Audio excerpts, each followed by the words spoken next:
Here in my garage, just bought this new Tesla Model 3, but you know what I like more than materialistic things?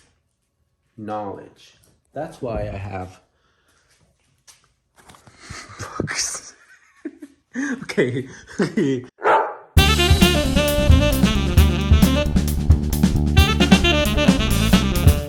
Okay, I'm not here to talk about that, but welcome to my video, all you Teslanians. This is your Tesla Sheep. And my car, let me unlock it, is charging. As you can see, green light means charging. And if you follow the wire, it's leading to, I have plugged into a 110 outlet and you can see the green flowing light. It's beautiful. That means it is charging. So it's not my garage. It's actually one of my family members' garage. I'm here for the night. So I took liberty of plugging it in to their plug and my car is charging. So it's been charging for about 3 hours and we've gained 2 kilowatts so far, probably like 2.5, but it doesn't really show up here. Yeah,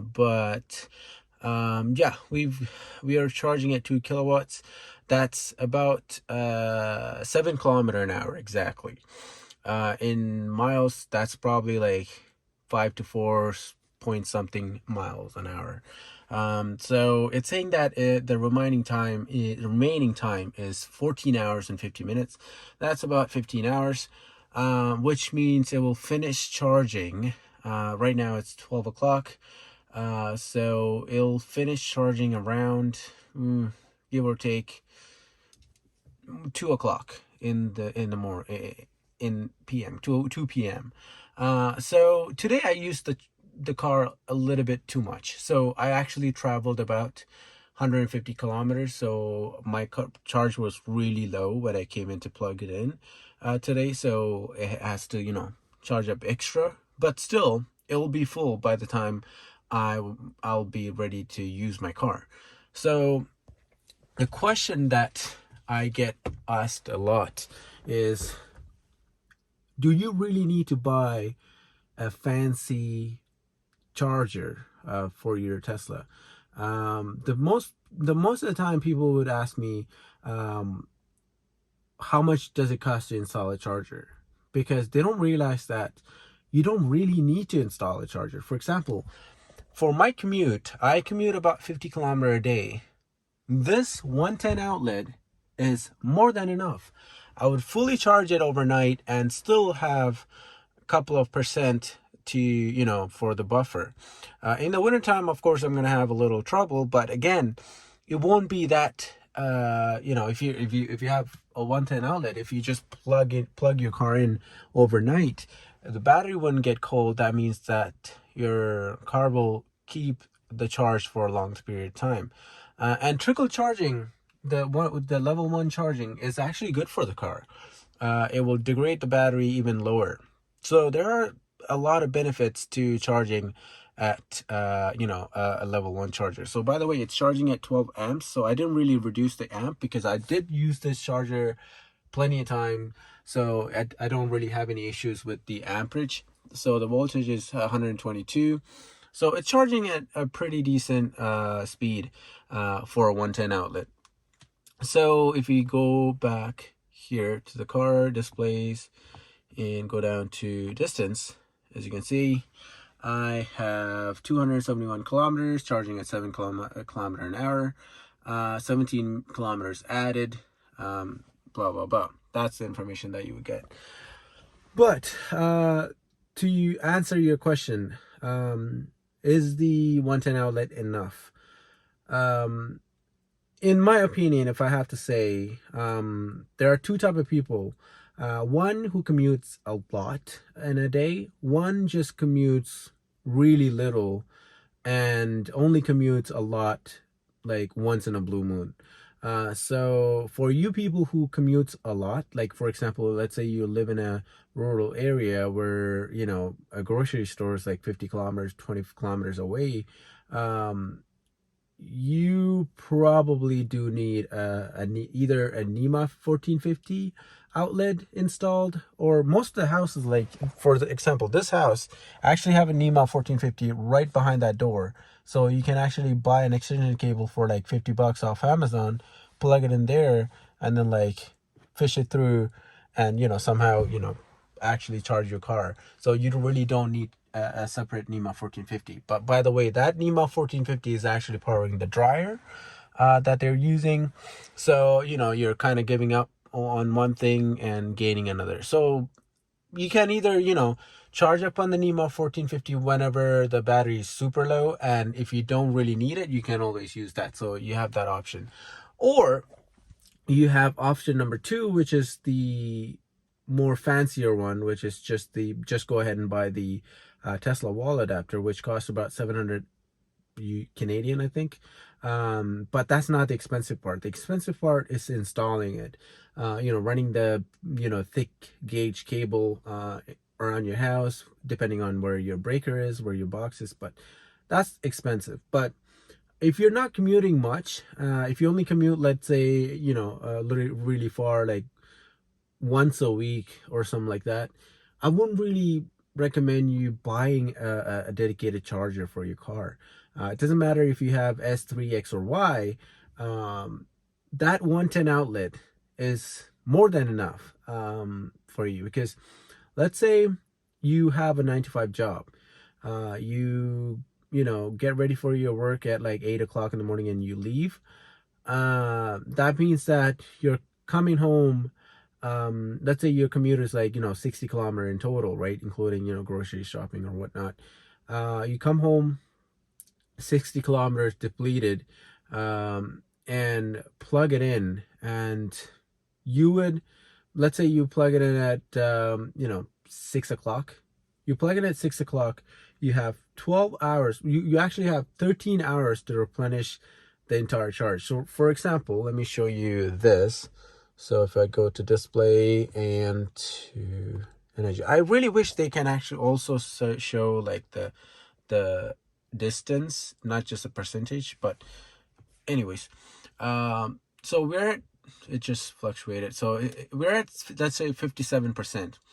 To charge to 80%, it will take 14 hours and 40 minutes. So if I leave the car, if the car goes into the sleep mode, it will probably take exactly 14 hours.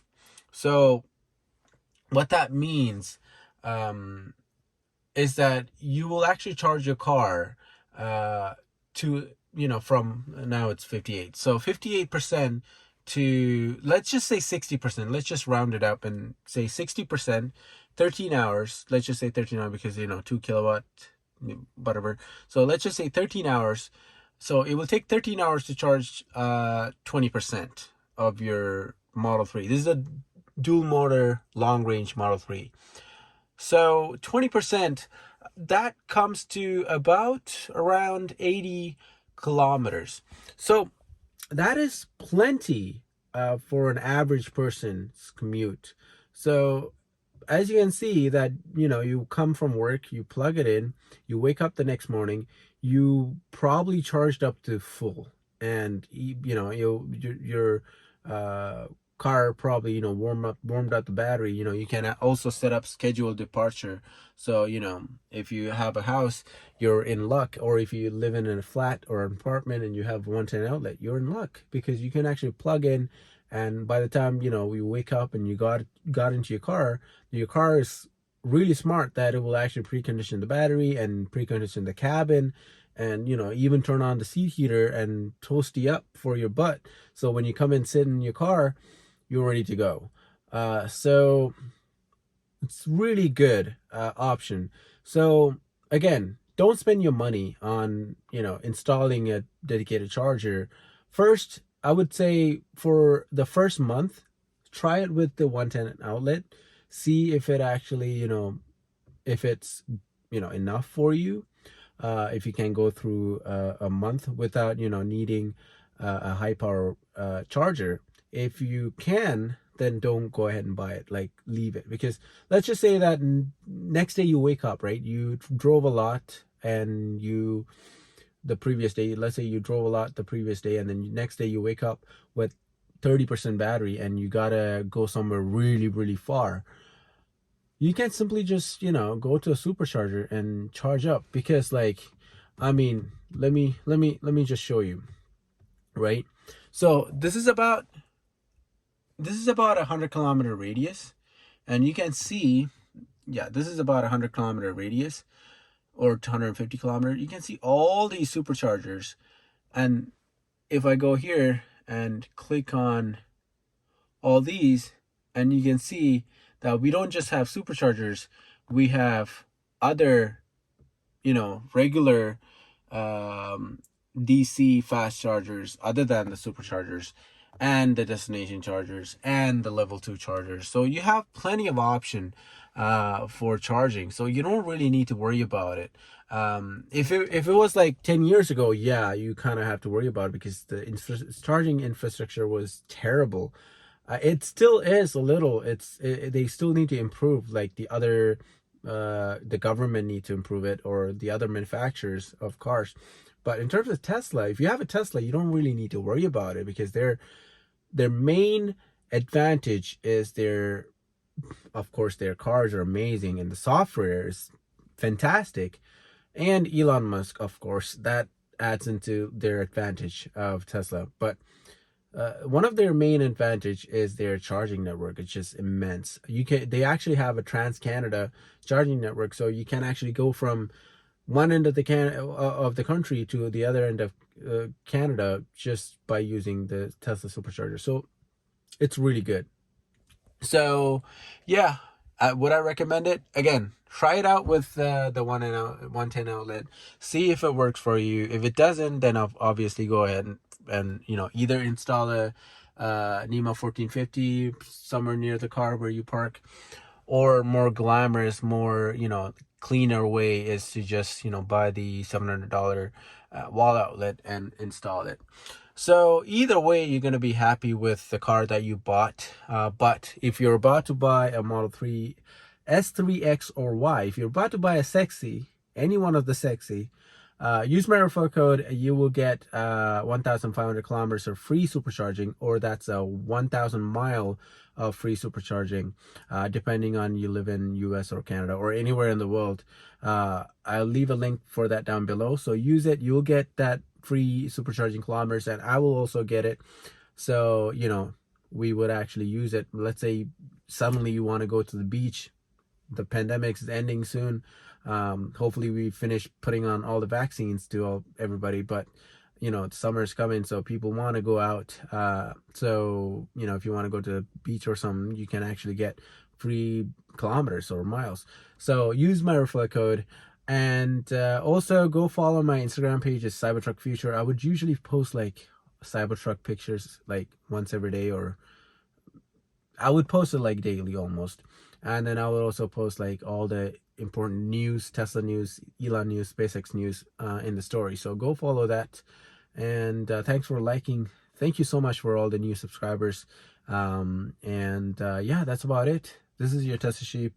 Thank you so much for watching this video. Signing out.